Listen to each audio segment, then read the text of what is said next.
I like to have as much information as possible. And one thing that I noticed on the web, and especially on YouTube and whatnot, the beginner videos tend to not really get done so much. A lot of the videos, the majority of the videos out there for RCs already kind of expect you to know some of the basic stuff. So anyway, I just thought I would take a minute. I'm in the process of I'm in the process of rebuilding the front end of my OFNA MBX 9.5, and had the diff out here and just figured I'd do a quick video on the diff. And basically what I'm going to do is I'm just going to take this apart and clean it up, and then I'm going to go over and I'll go over the whole thing and show you guys, all the individual parts, what they're called, and how they go together, and just very basic stuff like that. How to put the oil in the diffs and things of that nature. Just really basic stuff. So anyway, let me cut away here for a few and get this taken apart and cleaned up, and then I'll come back with the rest of the video. Alright guys, we're back and we're in the overhead view here. I just kind of wanted to show you this real quick, just so you can get an idea of kind of what everything looks like after it's taken apart. And I'm just going to quickly go over each one of the individual pieces, and then I'll show you how it goes, how it all goes together. Alright, so we're going to switch back to the main camera for the show and tell part, because my overhead camera doesn't focus very good. It takes me forever to get it to focus right. So anyway, we're going to start with these guys here. These are called Outdrives. I believe is the technically I believe that's the technically correct name for them. But they're also, some people also call them diff cups. I've heard them called both. I actually use both in referring to them, just whatever pops to mind first. And then we have a pair of Diff Shims. These are very, very thin, very, very small shims, and I'll show you what those are for later. And then there are these orange, there's these orange O-rings. These are kind of hard to see because they're so small, but we got the O-rings there. And then these are just the pins.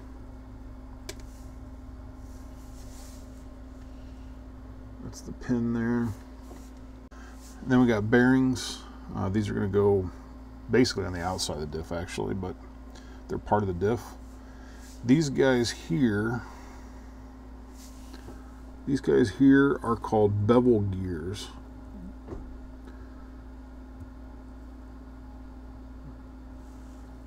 I hope there's enough light on these so you guys can see them. These are called Bevel Gears, and these are inside the diff.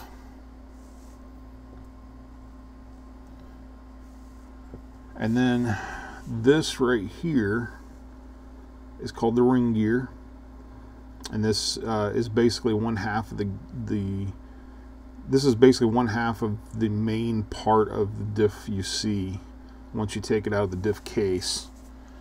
This part right here is the other half that you normally see, and the ring gear actually goes over it.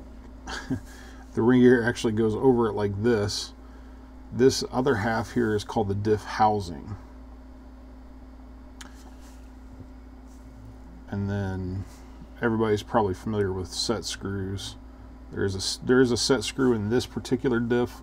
Not all diffs will have a set screw. Some of them come apart a little bit differently than others, but most of them are virtually the same. Then inside of it you'll find 4 of these little guys here, and these are kind of like smaller smaller versions of the bevel gear, and these are actually called the spider gears. Those are actually called the spider gears, and there's 4 of those in there. And the spider gears actually go on these, which are called cross shafts. And they're called cross shafts because you can see they both have a notch in them, and they actually go together like that. The spider gears rotate around the ends of the cross shafts. And then the spider gears are shimmed out with these small shims here. And I'll show you that later. There's 4 of those, one for each gear. Then there is this. This is basically it's called a gasket. It's a diff gasket. If you're running grease, this really isn't quite as important as if you're wanting to run diff oil in your diff. If you're wanting to run diff oil, you kind of need that. It helps keep the diff oil inside. And then of course there's the screws that hold the ring gear onto the diff housing, and that's pretty much it. So I'm going to switch back to the overhead view here, and we're just going to walk through how to quickly put one together. Okay, so before I get started actually showing you guys how to put it together, I do want to go over real quickly the bearings. And this goes for all your bearings. Anytime you take apart a part of your kit that has bearings in it, you should do these steps. You should always check your bearings. Always, always, always check your bearings. A tool like this is pretty handy to have. It actually will tell you the inner diameter. It'll tell you the inner diameter of a bearing. So if I put this bearing on here and go down as far as it'll go, you'll see that it's actually between the 8 and the 6 and the 10 rather, which means it's the internal diameter of this is an 8 millimeter. Now I happen to know the diameter, all the diameters of this bearing, and this bearing is an 8 millimeter by 8 millimeter internal diameter by 16 millimeter external diameter, and it's 5 millimeters thick. All bearings are actually measured the same. The measurements go from internal diameter to external diameter to width. So this will be an 8 by 16 by 5 millimeter bearing. But at any rate, in order to check these, slip it on your little bearing removal tool, or if you don't have one of these, the end of a pencil is what I used to use, and basically just rub the bearing, run the bearing across your finger. And what you're doing is you're checking to see how smooth it is. You basically don't want any grit or drag or anything. You want that thing to be smooth as butter. And if it's not, then you either need to tear it down and clean it and re-oil it, and then see if that fixes the problem, or if not, then replace it. And I do have another video on how to clean and re-oil your bearings, if you guys want to look that up, or I'll try to put a link to it up here. So at any rate, you want to make sure your bearings are good first. Now, my bearings are not good, so I'm actually going to throw these away, and I just happen to have a whole drawer full of them because I use these on a lot of different kits. So I'm going to get 2 new ones. And the reason I didn't try to clean those is because they're metal shielded instead of rubber shielded, and you can't really clean the metal ones that well. But that's a whole other video. Okay, so now we're going to switch to the overhead view, and I'm going to show you guys how to put these together. We're going to take one of the Outdrives or Diff cups, whatever you want to call it, and we're going to take the Diff housing, and we're going to insert it into the Diff housing. Oh, I'm sorry, wait a minute. Before we do that, we want to take one of our 8 by 16 by 5 bearings here, or whatever size bearing your Diff has, and we're going to put it around this piece here on the Diff housing before we put the Outdrive in here. If you don't do it before, you won't be able to get it in there. Now, this Outdrive is held in place by a pin which you can see. See if I can get this camera to focus. Yeah, so you can see on this outdrive right here that a pin goes through the end of it here, right? So when we put this part here together, we need to put the pin through down here. But before we do that, we first need to put the rubber O-ring in there.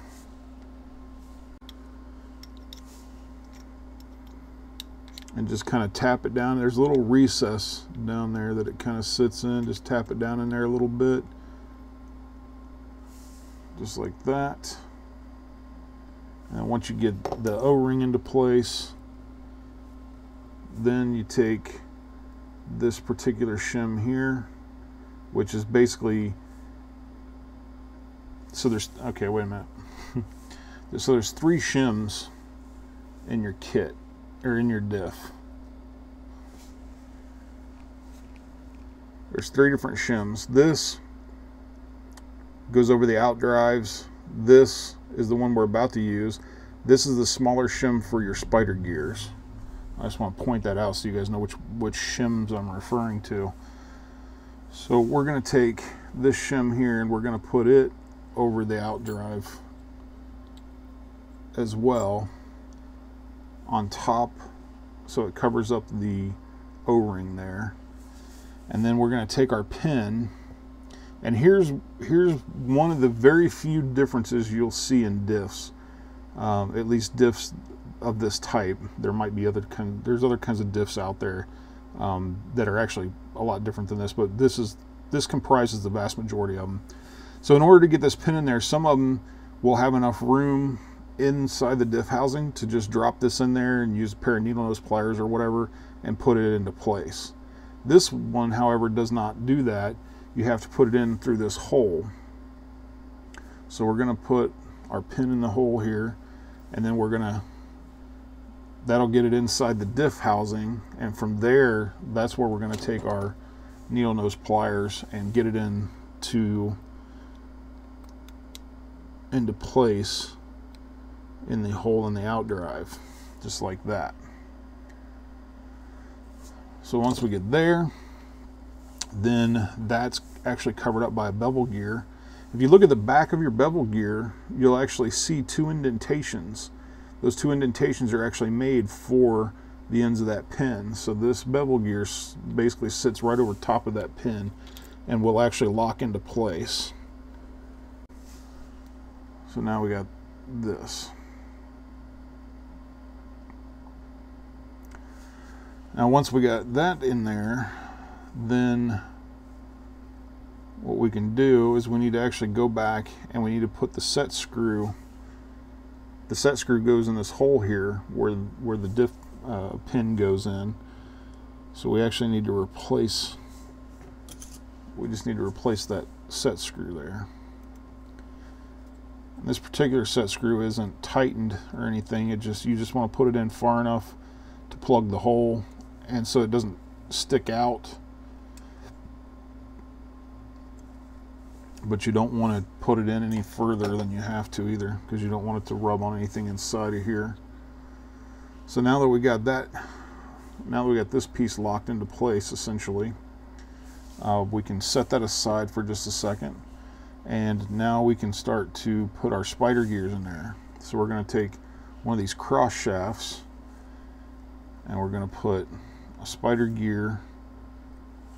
We're going to put a spider gear and a small shim, the smallest of the 3 shims, on each side of it. So there's one side, and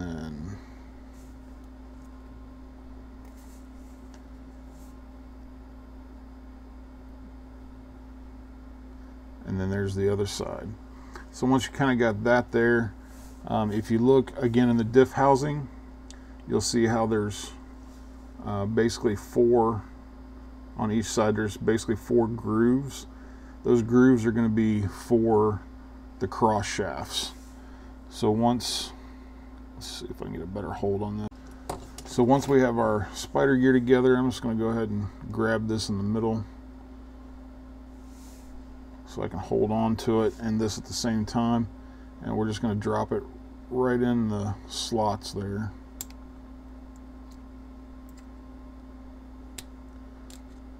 And then the spider gears, you're going to want those to go out as far as possible, and those spider gears will actually mesh with that bevel gear down there in the bottom. So when you turn it, if you turn the outdrive cup, or the outdrive, or the diff cup, whatever you want to call it, when you turn that, it'll turn the bevel gear, which in turn turns the spider gears. Now we still got to put the other set of spider gears in there, so just give me a quick second. And again, they're going to go right in those grooves.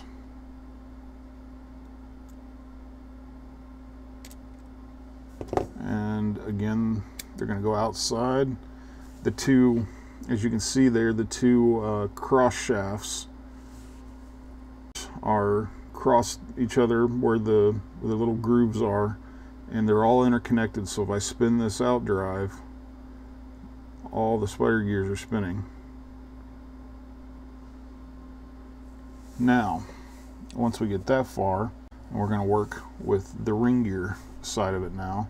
And the ring gear side of it, essentially, for the first part of it is just like for the diff housing side. We're going to take our outdrive and our bearing. We're going to put the bearing over the hole where the outdrive goes, and then we're going to flip it over. We're going to put our O-ring.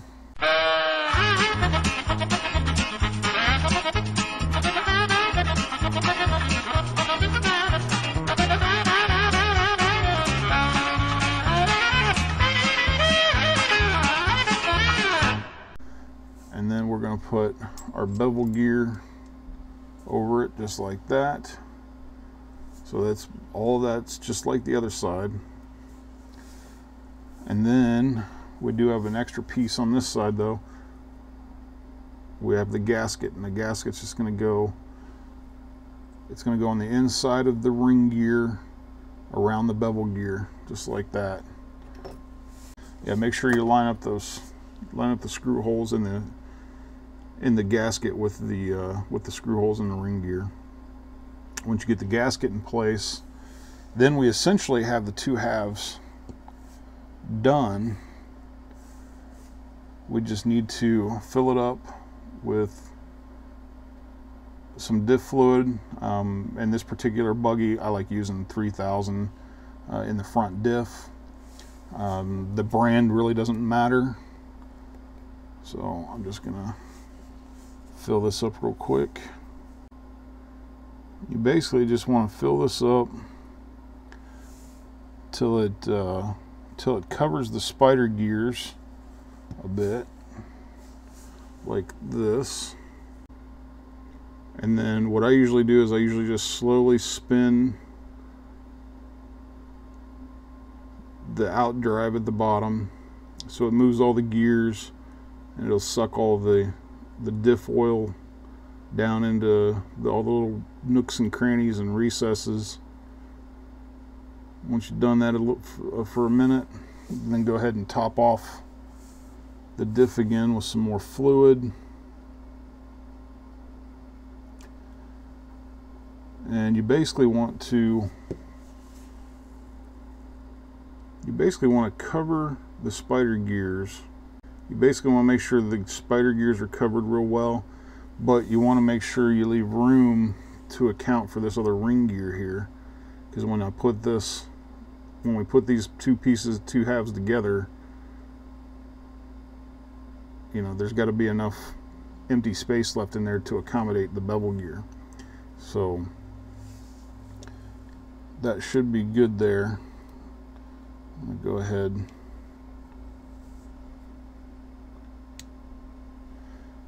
and get that all in place, and then before you screw it down, make sure you turn one outdrive, make sure the other outdrive turns as you're spinning this outdrive.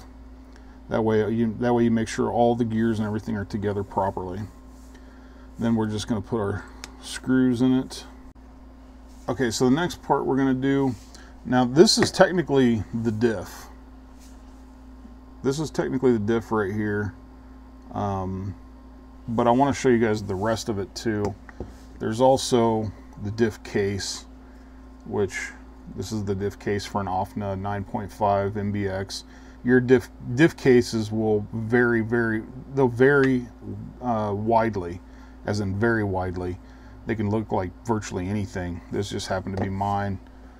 There's another gear that this is actually called the Pinion Gear, and this isn't to be confused with the Pinion Gear you know, attached to your motor, but this is actually called the Pinion Gear. I'm sorry for the hairs all over everything. My cat apparently has been on my desk today.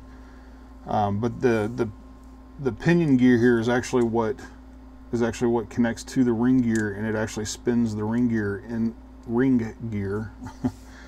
inside the diff housing here, or inside the diff case rather. And again, we have two more bearings. These happen to be the same size bearings as what was inside of it. And what we're going to do is we're going to take the pinion and we're going to put a bearing over it like that. And we are going to stick that through this big hole here in this half of the diff case. Make sure the bearing goes down. There's a recess down there that the bearing sits in. Make sure it goes in there. There's actually another recess here for the other bearing. So put your other bearing here on the other side of it. Make sure it's down in there good. And then our diff is going to sit down. It's going to sit down in the case like so. Now here is where these really small, thin shims come into play. These guys right here. It's where these little guys here come into play.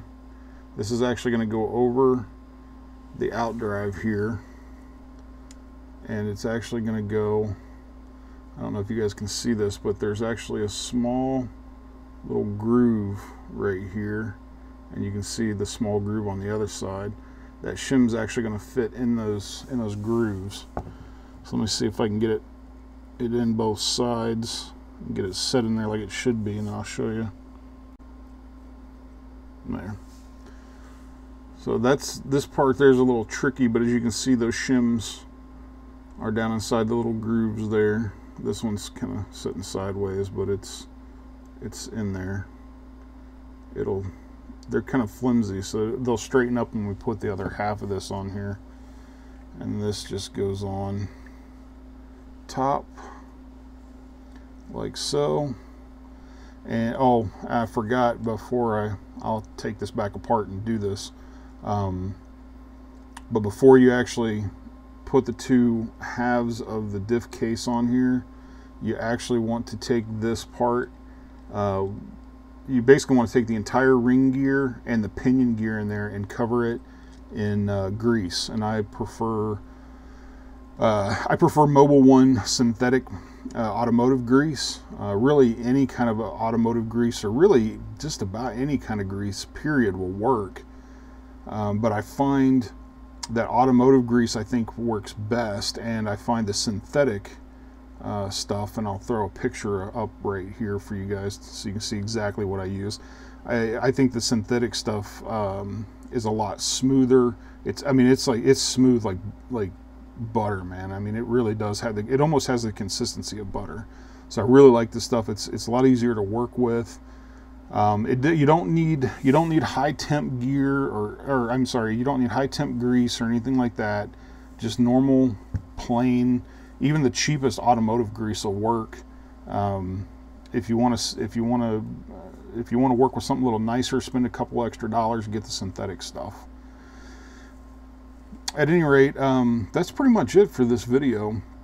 It actually went on quite a bit longer than I thought it would. But at any rate, that's pretty much it. So if you want to get a hold of me, You can do so one of three ways. You can either go to, you can either email me at graywolfstudios74@gmail.com, or you can visit me on Facebook at www.facebook.com/graywolfstudios74, all one word. I also hang out at www.rcnitro.com. Feel free to stop by those forums. There's a bunch of good guys over there, a bunch of good info. Hit me up over there or in one of the other two ways, and I'll see you guys in the next video. Peace. And all bearings are actually measured internal diameter, outternal